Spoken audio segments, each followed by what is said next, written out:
So my mate Arnold sent me this. He wants me to build it up, do some head swaps.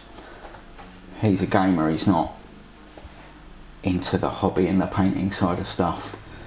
Great big hands and doesn't want to fiddle about with it, snapping up, smashing to bits. Doesn't need any glue. So it's got this neat system where the heads go in and hook in place. The two halves of the body go together and hold that, and then you push on the other limbs, weapon arms and stuff. So I'm looking at this from the perspective of somebody that's going to want to do some slightly more advanced building. I'm going to do some head swaps. I don't think I'm going to do any weapon swaps or stuff. I don't think that's a thing in Direchasm. My mate John over at canyourollercrit.com, he's got a blog, he's got a YouTube channel. I'll link to that in the cat. I'll link to that in the doobly-doo. Anyway, let's get this open. Opening the box. Got the Direchasm set. Plastic tray, cards, ooh, instructions.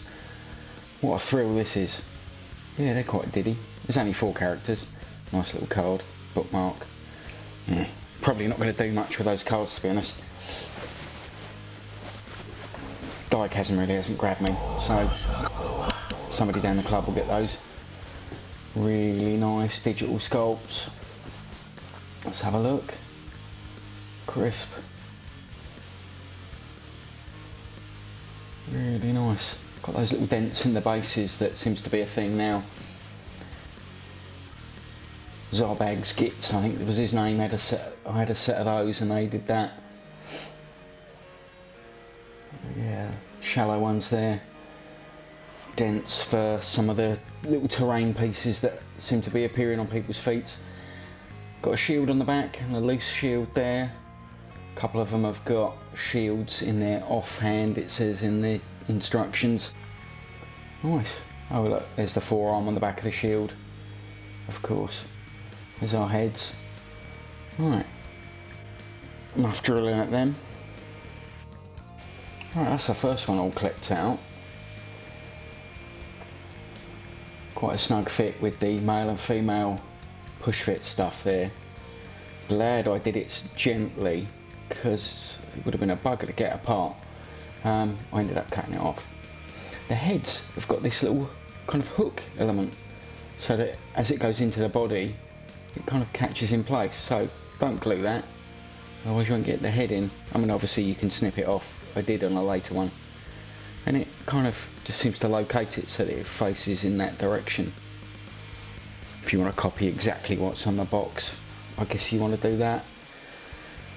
Those of us that are a bit more confident want to customise and have some variety.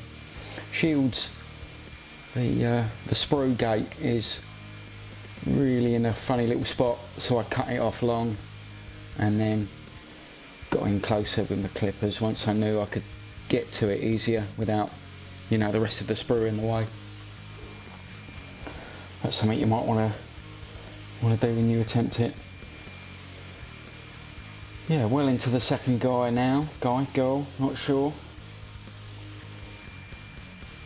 Colin, I think this one. Yeah, Colin. And Rachel. Yeah, the Z silent. Rachel. Again, that one's a lot easier. Pulled it off, didn't need to snip it. And we've got that little connection there. Goes on a lot easier. Wasn't as tight as the body, and that seemed to be the case for all of them. They were easy to put on. Again, the head, that funny little hook. I've done it again, I've forgotten so many thousands of Space Marines I've put together that don't have that. Anyway, let's just get rid of it, eh? Ping, and on it goes. This is the Sorcerer. A little weird little thing here. The head was attached to the arm at the shoulder, so it came out the neck. So the head, I've put a bit of blue tack, came out the top, and the arm came out the side, all as one part. You can see that's how they would have gone together ordinarily. But I've snipped the head off because I've got another one I want to use. I want him facing that way. You'll see why in a sec. He's got a flaming hand. He's not looking at his flaming hand. Cool. So there he is. That's the original one. It would be looking that way rather than at the staff. And here's the one I wanted to use. Look at that beard. Oh, that's majestic. Catch that light, he's not careful. Done that. Anyway, here's the lady in question. Khagra. That's how the GW guys are saying it, I think. With the classic Jez Goodwin top knot. God, he loves a top knot. Mind you, I did back in the 90s. Metalhead. Yeah, the gates. One on the boot there was nice and easy to remove, but the other ones were right up on the fur on the shoulder. Right up there. Bit nerve-wracking cutting that off. Keep an eye on that. Again, one of those ones where you want to cut far away and then sneak up on it so that you don't wreck a nice sculpt. Put the two halves together, put the shield on. The shield lines up nicely with that leg. Nice graphic line there. Through the body. Although I twisted it that way, it looks quite nice, held up like that. She's just defended herself. Yet again, I've put the two halves together, and we've got one of those funny little bits on the head that, you know, cut it off or open it up again. There you go, she's got one of those Primaris Lieutenant bits of stuff to stand on. Keys in nicely. So there she is.